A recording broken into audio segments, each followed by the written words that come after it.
Hello and welcome. I'm Sarah Michelle with Happiness and Heals.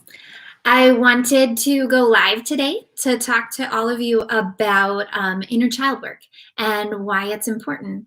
Maybe I should give a little heads up. As you're joining, I am doing this through StreamYard, so I will see your comments to the side, but I won't see your name. So I'll probably be responding to all comments just after the video. So inner child work is any time that we go in and reparent our own child at different stages of development. And the reason that this is so powerful is because in your brain, researchers have found that when you're looking back on the past and recalling a memory, the same areas of your brain light up and work as when you're using your imagination to create something new. So those same areas are being used. What that means is that when we pull up a memory from our childhood and we reparent that child, so we recreate that memory by infusing maybe more love, more compassion, more attention, more understanding, it literally gets rewritten for us and rewired. And so now that doesn't impact our current life the way that it was before. And so that's why this can be so powerful. And the reason it impacts our masculine energy so much is because one of the major sabotagers of healthy masculine energy is anxiety. And anxiety at its root is coming from this fear of not being accepted for who we are, a fear of abandonment, and a fear that it's our fault. There's something we've done that these other people won't accept. And so now we might be rejected or abandoned. And that affects our primal brain. So it comes to us on a very, very deep level. And most of us don't even realize that. When you're experiencing an episode of anxiety, it's probably up here somewhere on the surface level and you're thinking about it from, whatever's triggered it in your environment. But if you take a moment, probably after the episode has passed, and maybe you journal on it or you talk it through with someone, if you were to get down to the root of it, this is where it's coming from. And this happens a lot in childhood because we have lots of different experiences during childhood where we naturally, up until about the age of 7, we have a tendency to take on everything in our environment. And it's because we're primarily in our theta waves. And so we don't see the difference between what's happening with our parents and what's happening with us. So if our parents are experiencing sadness or loneliness or happiness or anything like that, we automatically bring it back to ourselves and say, oh, I did something that created that. It's just the way that our brain is working at that stage. So when you're a baby or a toddler or whatever, and you're asking for food and you're crying for food and your parent isn't doing it, maybe your parent isn't doing it because they aren't aware that you're hungry. Maybe they're too busy at the moment and they have to do something else. Maybe they're a parent that chose to feed on a schedule, something like that, right? Or maybe it's just something like you're driving in the car and they can't pull over right now to feed you. But that memory gets stuck in your mind that when I'm crying out, my needs aren't met. I must have done something wrong. I need to find a way to reconnect with my parents so that I don't get abandoned.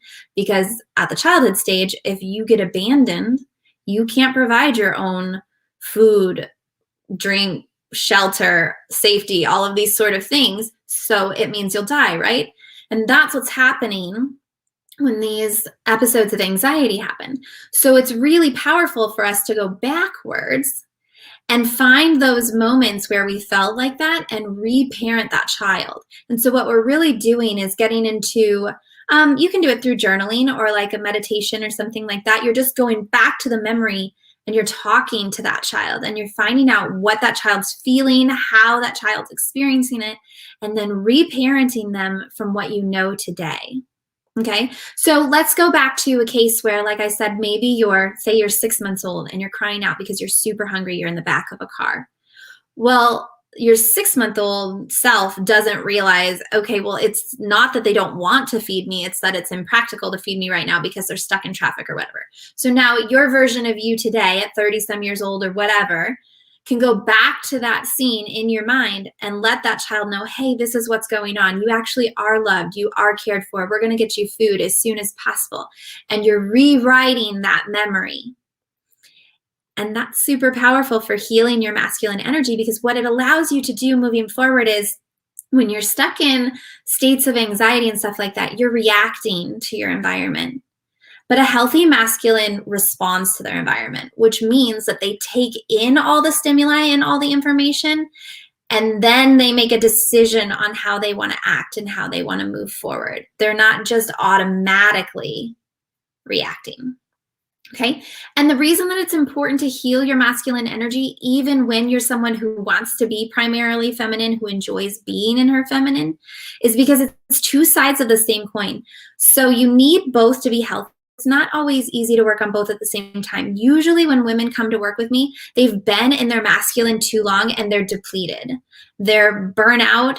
They're frustrated. And so what happens is we first do a deep dive into the feminine and help them regain that energy, regain that pleasure in life and all that sort of stuff. But once we get them to this stage of like stability, then we start looking at the masculine again, and it starts to go back and forth and ebb and flow between healing the masculine, healing the feminine.